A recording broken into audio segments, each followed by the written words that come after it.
नमस्कार दोस्तों, आज की कहानी है पांचों पांडव से कैसे संबंध बनाती थी द्रौपदी। संभवतः द्रौपदी भारत की वह प्रथम महिला है जिनके 5 पति थे या वह 5 पुरुषों के साथ रमन करती थी। लेकिन सबसे बड़ा सवाल यह है, क्या आप लोगों को यह समझते हैं कि द्रौपदी ने विवाह तो सिर्फ अर्जुन से ही किया था, तो क्या उसका रिश्ता सभी के साथ नहीं था? पांडवों को 12 वर्ष का वनवास और 1 वर्ष का अज्ञातवास मिला था।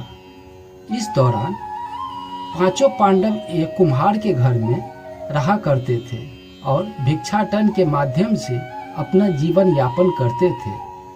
ऐसे में भिक्षाटन के दौरान उन्होंने द्रौपदी के स्वयंवर की सूचना मिली थी। एक यंत्र में बड़ी सी मछली घूम रही थी। उसकी आंख में तीर मारना था और वह भी तेल पात्र में उनकी परछाई देखकर यह भी कि एक ही नहीं पूरे 5 तीर मारने थे। अर्जुन ने यह प्रतियोगिता जीत ली। तब जरासंध, शल्य और शिशुपाल तथा दुर्योधन, दुशासन आदि कौरव भी वहां उपस्थित थे। उस दौरान बहुत विवाद भी हुआ, क्योंकि पांचों पांडव ब्राह्मण वेश में पहुंचे थे, लेकिन कृष्ण के दखल के आखिर द्रौपदी का विवाह हो गया। पांचों पांडव से उसका विवाह कैसे हुआ या पांचों पांडव की वह पत्नी कैसे बन गई, यह बहुत लंबा किस्सा है। कहते हैं कि द्रौपदी अपने पिछले जन्म में बहुत सुंदर युवती थी। स्वर गुण संपन्न होने के कारण उसे योग वर नहीं मिल रहा था, इसलिए उसने भगवान शंकर की तपस्या की और तब शंकर जी प्रकट हुए। उस समय द्रौपदी ने हड़बड़ाहट में 5 बार वर मांगे, इसलिए उसे शिव जी के वरदान के कारण इस जन्म में 5 पति प्राप्त हुए। जब भगवान शिव ने द्रौपदी को 5 पति प्राप्त होने का वरदान दिया था, तब वह भी ये जानते थे कि उसे अपने 5 पति के साथ पत्नी धर्म निभाने में समस्या होगी। इसलिए उन्होंने द्रौपदी को ये वरदान भी दिया कि वह प्रतिदिन कन्या भाव यानी कि कुमार को प्राप्त कर लेगी। इसलिए द्रौपदी अपने 5 पति को कन्या भाव में ही प्राप्त हुई थी। हालांकि कहा जाता है कि संतान को जन्म देने के लिए भगवान कृष्ण ने उसे ये सुझाव दिया था कि हर साल वह पांडव में से किसी एक के साथ ही समय व्यतीत कर सकते हैं। साथ ही जिस समय वह अपने कक्ष में किसी एक पांडव के साथ हो तो उसके कक्ष में कोई और पांडव प्रवेश न करे। यदि कोई पांडव ऐसा गलती से भी कर लेता है तो उसे 1 वर्ष का देश से निकाला जाएगा। माना जाता है कि द्रौपदी जो 5 पांडव की पत्नी थी, 1-1 साल का समय के अंतराल के लिए हर पांडव के साथ रहती थी। उस समय किसी दूसरे पांडव को द्रौपदी की आवास में घुसने की अनुमति नहीं थी। इस नियम को तोड़ने वाले को 1 साल तक देश से बाहर रहने का दंड दिया जाता था। एक बार यह दंड अर्जुन को भी भुगतना पड़ा था। अर्जुन और द्रौपदी 1 वर्ष के अवधि में अभी समाप्त हुई थी और द्रौपदी युधिष्ठिर के साथ 1 वर्ष का समय शुरू हुआ था। अर्जुन भूलवश द्रौपदी की आवास में ही अपना तीर धनुष भूल आए थे, पर किसी दुष्ट से ब्राह्मण के पशुओं की रक्षा के लिए उन्होंने उसी समय उसकी जरूरत पड़ गई।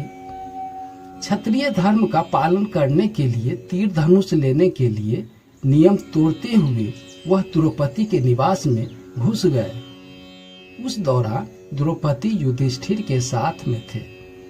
बाद में इसके दंड स्वरूप अर्जुन 1 साल के लिए राज्य से बाहर चले गए।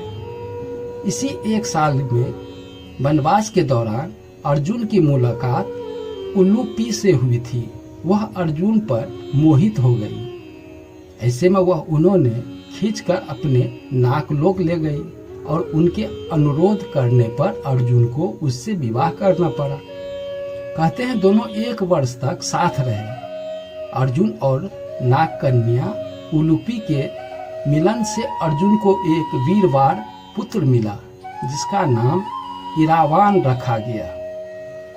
1-1 वर्ष के अंतराल से 5 पांडव के 1-1 पुत्र को जन्म दिया, लेकिन दुर्भाग्य इन 5 पुत्रों को अश्वत्थामा ने मार दिया था। एक दिन की बात है, पांडव और ब्राह्मण लोग आश्रम में बैठे थे। उसी समय द्रौपदी और सत्यभामा भी आपस में मिलकर एक जगह बैठी थी। दोनों ही आपस में बातें करने लगे कि सत्यभामा ने द्रौपदी से पूछा, बहन, तुम्हारे पति पांडव जन तुम्हें हमेशा प्रसन्न रखते हैं। मैं देखती हूँ कि वे लोग सदा तुम्हारे वश में रहते हैं। तुम मुझसे भी ऐसा कुछ बताओ, मेरे श्याम सुंदर भी मेरे वश में आ जाए। तब द्रौपदी बोली, सत्यभामा, ये तुम मुझसे कैसे दुराचारी स्त्रियों के बारे में पूछ रही हो? जब पति को यह मालूम हो तो वह अपने पत्नी के वश में नहीं हो सकता। तब सत्यभामा ने कहा, तो आप बताएं कि आप पांडव के साथ कैसे आचरण करती हो? उचित प्रश्न जानकर तब द्रौपदी बोली कि सुनो, मैं अहंकार और काम क्रोध को छोड़कर बड़ी ही सावधानी से सब पांडव की स्त्री सहित सेवा करती हूँ। मैं ईर्ष्या से दूर रहती हूँ, मन को काबू में रखकर कटु भाषा से दूर रहती हूँ, किसी की भी समक्ष असभ्यता से खड़ी नहीं होती हूँ, बुरी बातें नहीं करती और बुरी जगह पर नहीं बैठती। पति के अभिप्राय को पूर्ण संकेत समझकर अनुसरण करती हूँ। देवता मनुष्य सजा धजा रूपवान कैसा भी पुरुष हो, मेरे मन पांडव के सिवा कहीं नहीं जाता है। उनके स्नान किए बिना मैं स्नान नहीं करती हूँ, उनके बैठे बिना स्वयं नहीं बैठती हूँ। जब जब मेरे पति घर में आते हैं मैं घर साफ रखती हूँ, समय पर भोजन कराती हूँ, सदा सावधान रहती हूँ, घर में गुप्त रूप से अनाज हमेशा रखती हूँ। मैं दरवाजे के बाहर जाकर खड़ी नहीं होती हूँ। पति देव के बिना अकेले रहना मुझे पसंद नहीं है। साथ ही सास ने मुझे जो धर्म बताई है मैं सभी का पालन करती हूँ, सदा धर्म की शरण में रहती हूँ। दोस्तों, कहानी कैसी लगी कमेंट में जरूर बताएं। चैनल को सब्सक्राइब भी कर लें। धन्यवाद।